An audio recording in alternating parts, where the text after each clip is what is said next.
Good morning students. आज हम Urdu syllabus B paper 2 की एक असाइनमेंट करने लगे हैं।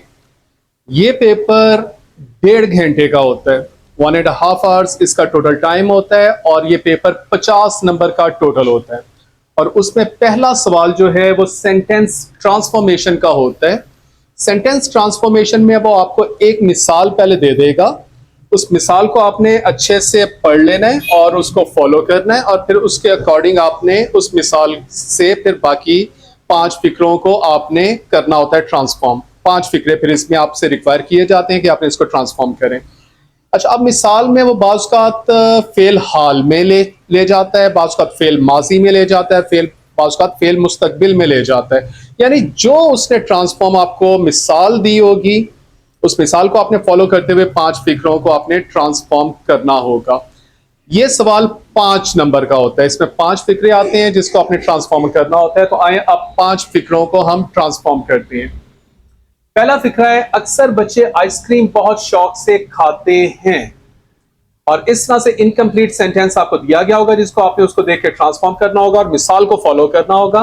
तो आइसक्रीम अक्सर बच्चों को बहुत पसंद होती है, क्योंकि अब जिस तरह से उसने लिखा हुआ है उसके मुताबिक आपने आगे उसका रब्त कायम करना है। तो आइसक्रीम अक्सर बच्चों को बहुत पसंद होती है। दूसरा फिक्रा है, यूनान के फनकारों ने मुजस्मा साजी को कमाल अरूज तक पहुंचा दिया। मुजस्मा साजी, मुजस्मा साजी बेटा आज की मैं साथ साथ आपकी वोकैबुलरी भी बनाता जाऊं। मुजस्मा साजी कहते हैं स्कल्पचर, ये जो मुजस्मे बनाए जाते हैं, स्टेचूज बनाए जाते हैं उसको कहते हैं। और कमाले अरूज को कहते हैं, इसको बूम तक दे दिया, लाइक बहुत तरक्की करवा दी। तो यूनान के फनकारों ने मुजस्मा साजी को कमाल अरूज तक पहुंचा दिया। तो इसको ट्रांसफॉर्म हमने करना है। तो मुजस्मा साजी को यूनानी फनकारों ने कमाले अरूज तक पहुंचाया या पहुंचा दिया। अगला सेंटेंस है, कागज एक चीनी बाशिंदे तुसाए लुन की ऐजाद है। चीन के रहने वाले तुसाए लुन ने कागज ऐजाद किया। नेक्स्ट फिक्रा है, तुलबा के उम्दा नताइज की खुशी में, उम्दा नताइज कहते हैं एक्सीलेंट रिजल्ट्स की खुशी में उन्हें एक दिन की छुट्टी मिल गई। तो इसको ट्रांसफॉर्म हमने करना है, उम्दा नताइज की खुशी में तुलबा को एक दिन की छुट्टी मिल गई। ज़राअत को मुनाफा बख्श बनाने में जदीद साइंस अहम किरदार अदा करती है। अहम किरदार कहते हैं इंपॉर्टेंट रोल, मुनाफा बख्श प्रॉफिटेबल बनाने में, और ज़राअत कहते हैं एग्रीकल्चर को। तो जदीद साइंस की बदौलत ज़राअत मुनाफा बख्श बन जाती है। तो इस तरीके से बेटे आपने इसको ट्रांसफॉर्म करना होगा। तो ये वोकैबुलरी भी अपनी साथ साथ इंक्रीज करते जाएं। ये वोकैबुलरी आपको उर्दू के हर सवाल में बहुत मदद करेगी। सो इन लफ्जों को गौर से सुना करें, पढ़ा करें, अपने ज़हन में बिठाया करें। और ये सवाल जो है ये आपका 5 नंबर का होगा। Urdu syllabus B paper number 2 के अंदर जो सवाल नंबर 2 बेटा होता है वो होता है मल्टीपल चॉइस क्लोज पैसेज, जिसको हम खाली जगह पुर करना कहते हैं। लेकिन इसमें छोटी क्लासेस और ओ लेवल्स के अंदर सिर्फ ये फर्क होगा कि खाली जगह के अंदर एक नंबर लिखा होगा and eight the end of the paragraph उस नंबर के नीचे 4 ऑप्शंस होंगी और आपने पैराग्राफ को पढ़ते हुए उस नंबर की ब्लैंक के लिए उन 4 ऑप्शंस में से एक लफ्ज को आपने टिक करना होगा। जैसे पहली ब्लैंक स्पेस के अंदर नंबर 6 लिखा होगा, क्योंकि कैम्ब्रिज का ये पैटर्न होता है कि क्वेश्चन नंबर 1 में क्योंकि 5 फिक्रे थे तो वो 1 2 3 4 5 तक वो नंबरिंग कर चुका होगा वहां पे। तो क्वेश्चन नंबर 2 में अब जो पहला क्वेश्चन आएगा यानी पहली ब्लैंक स्पेस आएगी तो वहां पे उसने नंबरिंग की होगी नंबर 6, दूसरी ब्लैंक स्पेस पे उसने नंबरिंग की होगी number 7 and up to so on. और ये 10 खाली जगहों का एक पैराग्राफ होगा, यानी 10 खाली जगह होंगी और आपने 10 खाली जगहों को प्रॉपर वर्ड से जो है वो टिक करना होगा। तो इस तरह से ये 10 नंबर का हर एक खाली जगह का एक नंबर होगा। तो ये सवाल नंबर 2 10 नंबर का होगा। तो ये मल्टीपल चॉइस जस्ट लाइक जैसे बिजनेस स्टडीज या आपका इकोनॉमिक्स या बायोलॉजी या कंप्यूटर या फिजिक्स केमिस्ट्री का पेपर नंबर 1 आता है मल्टीपल चॉइस क्वेश्चंस का। तो इसमें भी इन्होंने उर्दू का पेपर इस तरह से बना दिया, मल्टीपल चॉइस क्वेश्चंस, यानी पहली ब्लैंक स्पेस के ऊपर नंबर 6 और at the end of the paragraph number 6 के नीचे 4 लफ्ज लिखे होंगे and you have to tick the correct word. तो आए एक पैराग्राफ को हम करते हैं, लेकिन यहाँ पे जो मैं पैराग्राफ आपको लेके आ रहा हूँ उसमें उस तरह से मल्टीपल चॉइस क्वेश्चन हमने नहीं बनाए, लेकिन आपको मैं गाइड कर रहा हूं कि कैम्ब्रिज के पेपर में ये कैसे आएगा। अब हम पैराग्राफ को कंप्लीट करते हैं। At the end of the paragraph some words are given, हम उसके मुताबिक देखते हैं कि हम कैसे उसको फिट करते हैं। अच्छा, इसमें यह है कि जितनी अच्छी आपकी अंडरस्टैंडिंग होगी, आप उस पैराग्राफ को पढ़ते हुए खुद से अंडरस्टैंड करना शुरू हो जाते हैं कि इसके अंदर ये लफ्ज आएगा। जैसे अब ये देखें कि हम स्टार्ट करने लगे हैं, तो पैराग्राफ है कि इसमें कोई शक नहीं कि मोबाइल फोन ने लाखों लोगों की जिंदगी बदल दी है। नौजवानों ने इस नई टेक्नोलॉजी को अपने वालिदैन के मुकाबले में बहुत कम वक्त में सीख लिया है। इसमें अब आवाज वाले पैगामात के साथ साथ टेक्स्ट के पैगामात भी।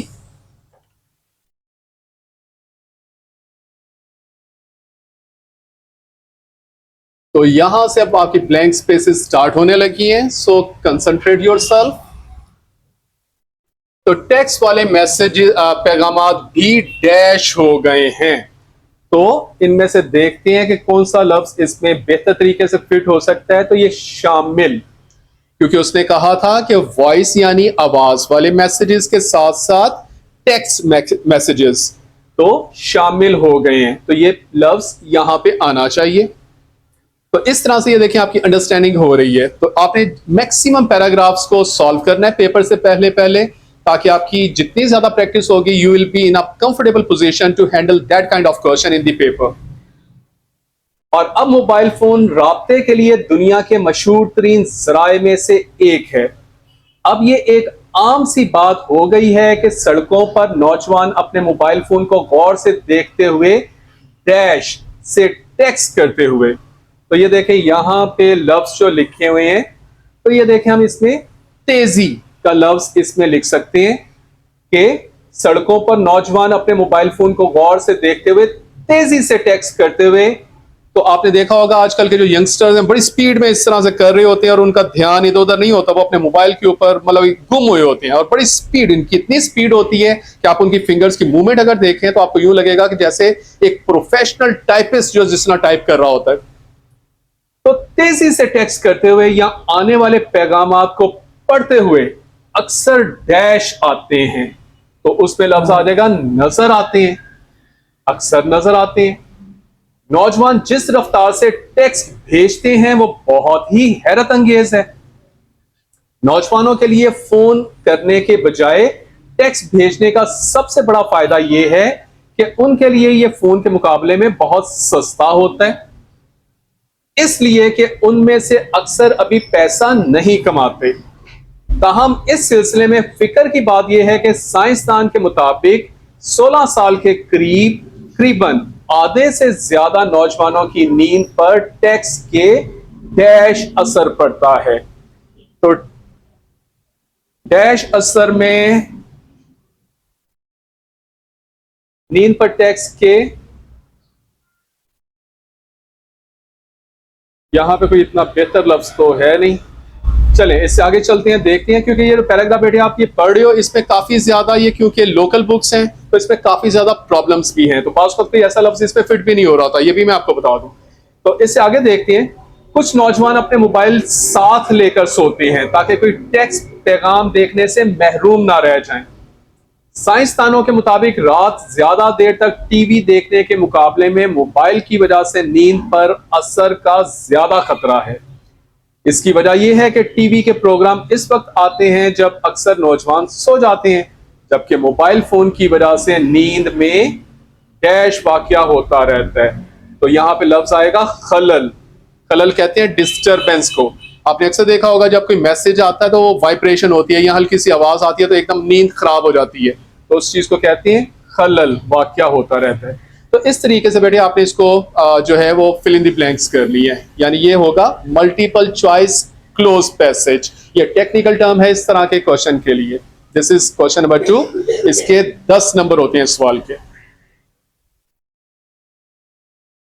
Urdu syllabus B paper number 2 के अंदर जो तीसरा सवाल होगा बेटे वो डायरेक्टेड राइटिंग का होगा, यानी एक मजमून आपने लिखना होगा। इसमें वर्ड लिमिट होगी 200 लफ्जों की और ये सवाल के नंबर होंगे 20। अच्छा, इसमें वर्ड लिमिट का आपको ख्याल रखना होगा, क्योंकि अगर आपने वर्ड लिमिट को एक्सीड किया यानी आपने उससे तजावुज किया तो मार्क्स विल बी डिडक्टेड।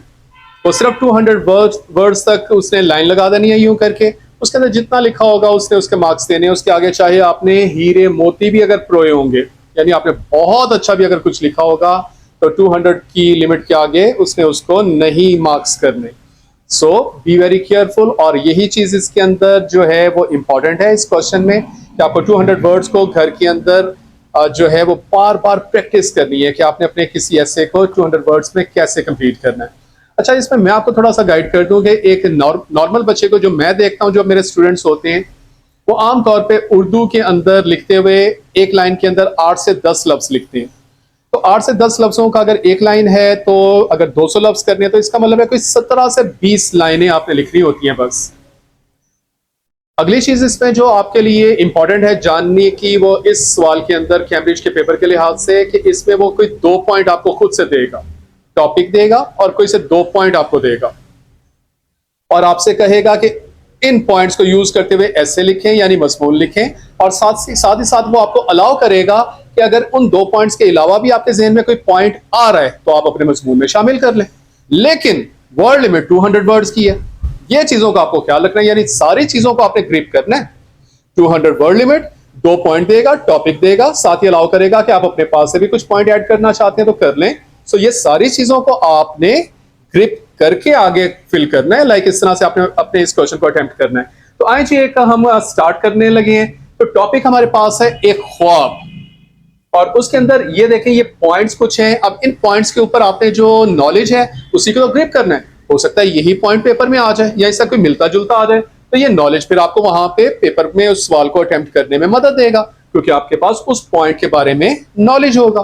तो ध्यान से, एक ख्वाब, खला नवर्द बनने का जुनून। खला नवर्द कहते हैं एस्ट्रोनॉट, जो खला में नहीं लोग जाते उनको कहते हैं एस्ट्रोनॉट। तो खला नवर्द बनने का जुनून। अच्छा बेटे, इसमें आपने वोकैबुलरी को भी ग्रिप करते जाना है, क्योंकि ये वोकैबुलरी ही तो असल चीज है। क्योंकि पेपर में आप जितनी अच्छी वोकैबुलरी लिखेंगे, यही तो वहां पे डिमांड होती है कि मुहावरे लिखें, अच्छी उर्दू लिखें। एंड जितनी अच्छी उर्दू लिखेंगे, जितना आप टू द पॉइंट रहेंगे, जितना ज्यादा आप अच्छा कुछ लिखेंगे, उतना ही अच्छा ग्रेड आ जाएगा। तो पहला पॉइंट है खला नवर्द बनने का जुनून, यानी कोई बच्चा है जिसको एस्ट्रोनॉट बनने का शौक है। खलाई मनाजिर, वो कोई खलाई मनाजिर को अब वहां पे आपने कोई डिस्क्राइब करना होगा। और हकीकी जिंदगी में वापसी, इसका मतलब है ये कोई ख्वाब है, एक्चुअली ना वो ख्वाब देख रहे हैं। जैसे आप बच्चे भी अक्सर होते हैं ना, ख्वाब के अंदर आप जो बनना चाहते हैं, कोई साइंसदान बनना चाहते हैं या कोई नई गाड़ी लेना चाहते हैं, मोबाइल लेना चाहते हैं, तो जिस चीज के ऊपर आप बहुत ज्यादा सोचते हैं, आपने देखा होगा आमतौर पर वो ख्वाब आ जाता है। तो वो ख्वाब के अंदर खला नवर्द बनने का उसका जुनून था। उसने वो अपने आप को देखा होगा एस्ट्रोनॉट वो बन गया है, वो चला गया ख्वाब में, और फिर हकीकी जिंदगी में वापसी। तो इन 3 पॉइंट्स के ऊपर हमने 200 लफ्जों का कोई सा एक मजमून लिखना है। अच्छा बेटे, इसमें साथ ही साथ आपको ये बता दूं कि मजमून के अलावा भी इसके अंदर 1-2 पॉइंट्स और हैं, यानी कोई 1-2 टॉपिक्स और हैं। हम उन टॉपिक्स को भी फिर आगे जाके ग्रिप करेंगे। 200 लफ्जों का उसके ऊपर भी लिखना हुआ करेगा, लेकिन पहले इस सवाल में जो मजमून निगारी है हम उसको ग्रिप करने लगे हैं। तो पहला पॉइंट है खला नवर्द बनने का जुनून और खलाई मनासिर। मैंने खूबसूरत खलाई सूट जेबेतन किया, जेबेतन कहते हैं पहन लेना, और फिर अपनी बर्री फौज की सफेद गाड़ी में सवार होकर हवाई अड्डे की तरफ गामजन हुआ। गामजन कहते हैं रवाना हो जाना। अड्डे पर पहुंचकर मेरा हतमी तिब्बी मुआयना हुआ। तो जो एस्ट्रोनॉट जो स्पेस में जा रहे होते हैं ना बेटे, एक दफा उनका मेडिकल चेकअप होता है कि कहीं इनको कोई प्रॉब्लम तो नहीं, क्योंकि ये ना हो कि जैसे ही यहां से निकले तो उनको प्रॉब्लम स्टार्ट हो जाए, क्योंकि वहां पे फिर डॉक्टर्स, हॉस्पिटल, क्लिनिक्स नहीं होते। तो वेरी फिट पर्सन को वहां पे भेजा जाता है। तो जी एक दफा हतमी तिब्बी मुआयना हुआ। तिब्बी मुआयना कहते हैं मेडिकल चेकअप को, एंड हतमी कहते हैं फाइनल। तो फाइनल मेडिकल चेकअप हुआ। बैरून मुमालिक के सैकड़ों अखबारी नुमाइंदे होते हैं रिपोर्टर्स और फोटोग्राफर्स ने रॉकेट कैबिन में सवार होने से कबल मेरा इंटरव्यू लिया। तो देखें ये ख्वाब देख रहा है दरअसल, और मेरी तस्वीर उतारी। अब मैं अपने कैबिन में बैठा था। चंद ही लम्हों में मेरा रॉकेट जमीन को खुदा हाफिज कहने वाला था। मेरी खुशी की कोई इंतहा ना थी कि मैं आज दुनिया का मशहूर खला नवर्द हूंगा। सबज बत्ती जलने लगी। और गिनती शुरू हो गई। 10, 9, 8, 4, 3, 2, 1 और 0। रॉकेट आग का एक फुआरा जमीन पर छोड़ता हुआ तेजी से फजा की वुसअतों को चीरने लगा। फजा की वुसअतें लाइक स्पेस के अंदर वो जाने लगा। तमाम दुनिया के टेलीविजन पर मेरी तस्वीर आ रही होगी। मैंने ये ख्याल किया और मुस्कुराने लगा। वो अपने ड्रीम के अंदर ये सब कुछ देख रहा है। बसाओकात, बसाओकात कहती है मोस्ट ऑफ द टाइम्स, यानी ज्यादातर। बसाओकात यूं भी हुआ कि मैं एक जगह से गुजरा तो वहां दिन था और 1 घंटे बाद दूसरी जगह से गुजरा तो वहां रात थी। क्योंकि बेटे जो स्पेस में लोग चले जाते हैं ना, वो फिर इस तरह से रिवॉल्व करते हैं अर्थ के गिर्द। और अर्थ में आपको पता है ना कि कुछ मुल्कों में दिन होता है, कुछ में रात होती है। जो सन को फेस कर रहे होते हैं मुल्क, वहां पे दिन होता है, और जो सन की बैक साइड पे चले जाते हैं वो रात। तो क्योंकि अब वो स्पेस में ऑर्बिट कर रहा है, रॉकेट के अंदर ख्वाब में देख रहा है, वो ये देख रहा है कि कहीं सब गुजरता है तो वहां पे दिन होता है, और कुछ देर बाद कहीं और से गुजरता है तो वहां पे रात होती है। ओके, कहीं शाम थी तो कहीं सुबह। कई शहाबे साकिब टूटते हुए। शहाबे साकिब आपने वो देखा है ना, वो जो ब्रोकन एरो, वो स्टार्स होते हैं, लाइक वो इस तरह से गिर रहे होते हैं, उनको शहाबे साकिब टूटते और दूसरे सितारों की तरफ गिरते थे। मैं दम पखुद कहते हैं हैरान होके। ये बहुत अच्छे लफ्ज हैं, इनको आपने वोकैबुलरी में बिठाना है। इन तमाम मनाजिर से इंतहाई लुत्फ अंदोज हो रहा था। मैंने अपना कैमरा उठाया और तस्वीर उतारने लगा। मैं सोच रहा था कि आज हजारों बल्कि लाखों तस्वीरें उतारी जा चुकी हैं, मगर जो तस्वीरें मैं आज उतार रहा हूं, इन जैसी आज तक कोई ना उतार सका होगा। मुझे जमीन से बकायदा हदायत मौसूल हो रही थी। मैंने कलम उठाया और डायरी में बाज याददाश्तें नोट करने लगा। याददाश्तें होते हैं बेटे, जो आप देख रहे होते हो, जो आप समझ रहे होते हो, उन पे आप पॉइंट्स बना रहे होते हो, जिसको डायरी लिखना कहते हैं। तो वो अपने याददाश्तें नोट कर रहा था। मैंने वापसी का बटन दबाया। रॉकेट ने पलटा खाया और उसका रुख सीधा जमीन की तरफ हो गया। रॉकेट अब जमीन की कशिश के इलाके में दाखिल हो चुका था। ये वो तीसरा वाला पॉइंट अब आने लगा है। तीसरा पॉइंट था ना, हकीकी जिंदगी में वापसी। पहला पॉइंट था खिलानवर्द बनने का शौक, दूसरा था खलाई मनाजिर, तीसरा था हकीकी जिंदगी में वापसी। अब क्या होगा, एकदम उसका ख्वाब टूट जाएगा और वो देखेगा, ओए मैं तो अपने बेडरूम में हूं, मैं तो अपने घर में ही हूं। रॉकेट अब जमीन की कशिश के इलाके में दाखिल हो चुका था और तेजी से नीले आसमान की तरफ बढ़ रहा था। समंदर में जहाज और स्टीमर नुकात की तरह नजर आ रहे थे। क्योंकि अभी वो बहुत ऊपर है ना, तो उसको समंदर में जो स्टीमर और जहाज है वो जस्ट डॉट्स की सूरत में नजर आ रहे हैं। फिर यकायक मेरा कैबिन समंदर में आन गिरा।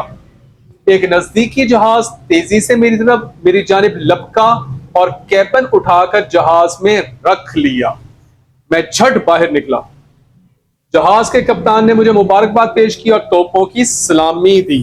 पहली तोप चली और मेरी आंख खुल गई। अक्सर आपने मूवीज में ड्रीम्स में ये देखा होगा, मैंने भी इस तरह के बेटे काफी ड्रीम्स देखे हैं कि अचानक कोई गोली चलती है या कोई चीज गिरती है ख्वाब के अंदर, तो वो उसकी आवाज से एकदम बंदा इस तरह डर के उठ जाता है। फिर तो उसने भी, क्योंकि वो देखा कि उसको तोपों की सलामी दी जा रही है, तोपों में कोई एकदम ब्लास्ट हुआ ना तोप चलने का, तो उसकी एकदम आंख खुल गई। मेरा अपना कमरा था, ये देखें हकीकी जिंदगी में वो वापस आ रहा है।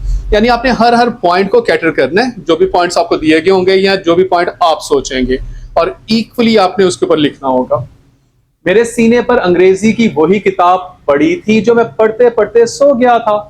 ये किताब अमेरिका का पहला खिलानवर्द, America's first man in space थी।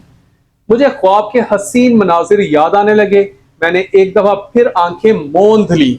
आंखें मूंदना कहती हैं इस तरह आंखें बंद कर लेना।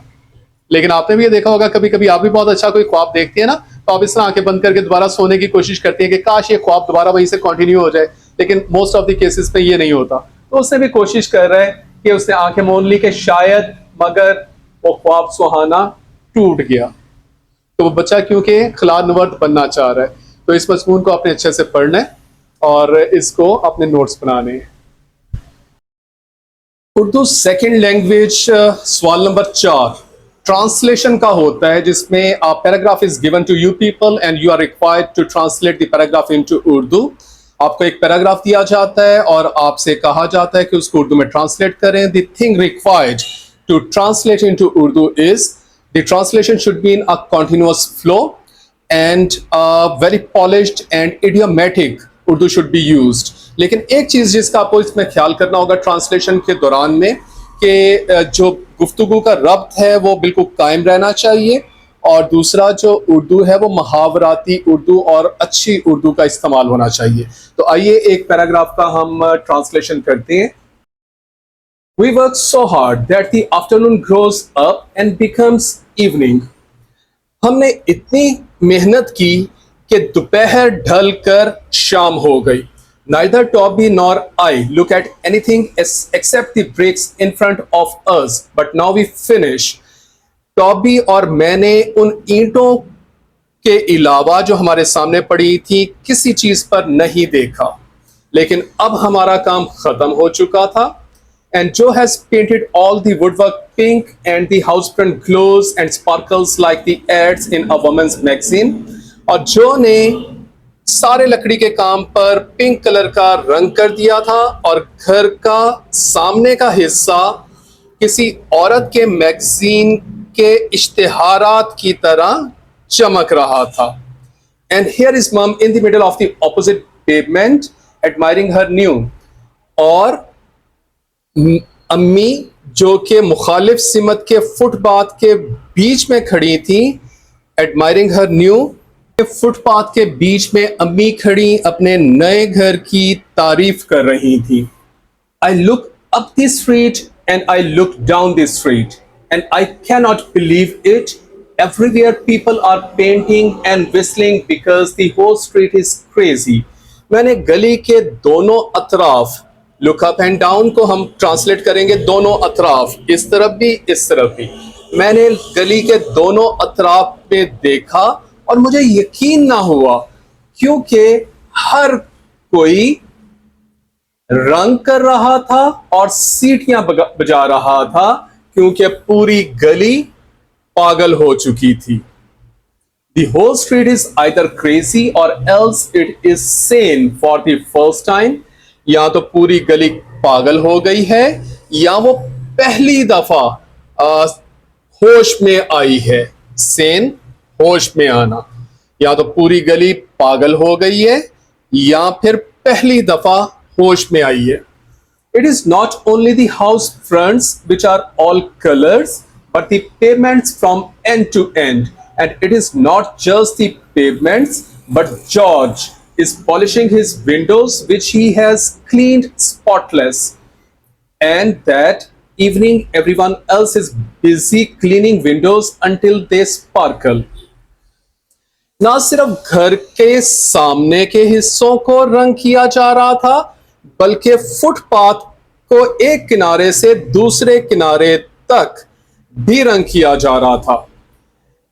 और ना सिर्फ फुटपाथ को, बल्कि जॉर्ज अपनी खिड़कियों को पॉलिश कर रहा था, which he has cleaned spotless, जिसको उसने बेदाग सफाई कर दी थी। और उसी शाम हर कोई अपनी खिड़कियों को साफ करने में मसरूफ था, यहां तक कि वो चमक उठी।